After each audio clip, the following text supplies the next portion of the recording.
ខ្ញុំបាទសូមជម្រាបសួរពុកម៉ែបងប្អូនជាទីគោរពស្រឡាញ់ទាំងអស់គ្នាវិលមកជួបខ្ញុំបាទសារ៉ាដូចជាថ្មីម្ដងទៀតហើយនៅក្នុងវីដេអូនេះបងប្អូនអាចទស្សទាយបានដែលទេថាតើខ្ញុំនឹងលើកយកគូប្រកួតរូបណាមកធ្វើការវិភាគវិញញែកក៏ដូចជាធ្វើការទស្សទាយមុនការប្រកួតរបស់ពួកគាត់ជាមួយបងប្អូនទាំងអស់គ្នាហើយគូប្រកួតដែលខ្ញុំនឹងត្រូវលើកយកមកវិភាគវិញញែកជាមួយបងប្អូនទាំងអស់គ្នាគឺជាជំនួបជួបគ្នារវាងកីឡាករទម្ងន់ស្រាលអេលីតដ៏ថ្មីដែលបងប្អូនស្គាល់ថាជាសានរ៉េតូចនោះបាទហើយគាត់នឹងត្រូវជួបស្វាគមន៍ជាមួយនឹងកីឡាករដែលមកពីប្រទេសជាណាចក្រថៃនៅថ្ងៃសៅរ៍នេះប៉ុស CNC ហើយមុននឹងឈានដល់ការវិនិច្ឆ័យនិងសន្មតថា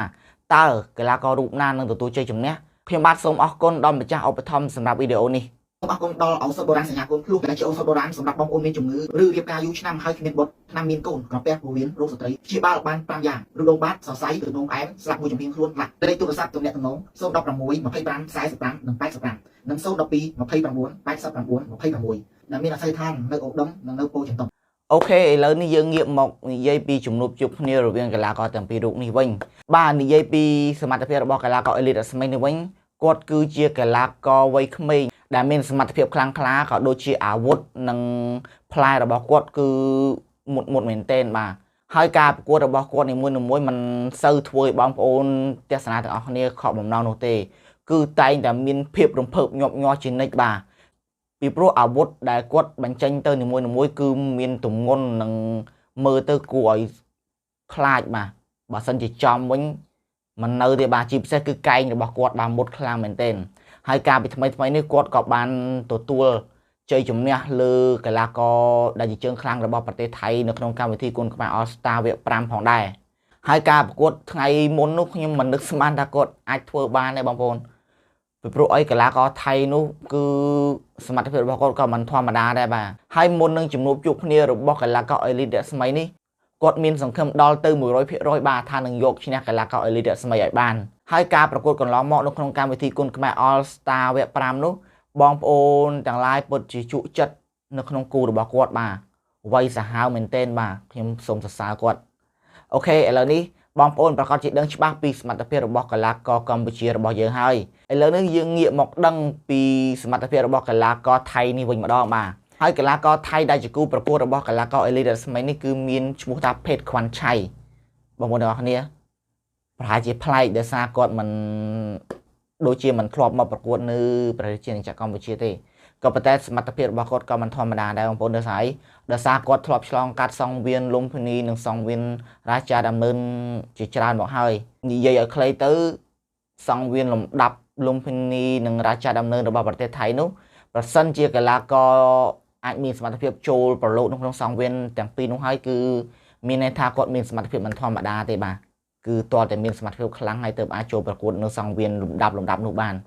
ក៏ប៉ុន្តែទោះបីជាកីឡាករថៃនោះមានសមត្ថភាពយ៉ាងណាក៏ដោយខ្ញុំជឿថាកីឡាករអេលីតស្មីរបស់កម្ពុជាយើងប្រកាសជាអាចទប់ទល់ជាមួយគាត់បាននិយាយជារួមមកបើតាមការសន្និដ្ឋានក៏ដូចជាការយល់ឃើញរបស់ខ្ញុំគិតថាកីឡាករអេលីតស្មីប្រកាសជាយកជ័យជំនះលើកីឡាករភេទខ្វាន់ឆៃនេះបានដូចនេះប្រសិនបើបងប្អូនចង់ដឹងថាតើការប្រកួតមួយគូនោះនឹងធ្វើឲ្យកក្រៅនឹងជួចិត្តកម្រិតណាហើយតើនរណានឹងធ្វើជាម្ចាស់ជ័យជំនះបានសូមកុំភ្លេចរងចាំទស្សនាទាំងអស់គ្នានៅថ្ងៃសៅរ៍ទី19ខែវិច្ឆិកាឆ្នាំ2022វេលាម៉ោង 2 រសៀលតទៅនៅទូរទស្សន៍ CNC ហើយនៅក្នុងថ្ងៃនោះមិនមែនមានត្រឹមតែកីឡាករអេលីតស្មីប្រកួតមួយគូទេបាទគឺមានកីឡាករម៉ឺនមីឃាទៀតផងដែលជាជើងខ្លាំងរបស់កម្ពុជាត្រូវជួបជាមួយនឹងកីឡាករនឹងត្រកានបាទ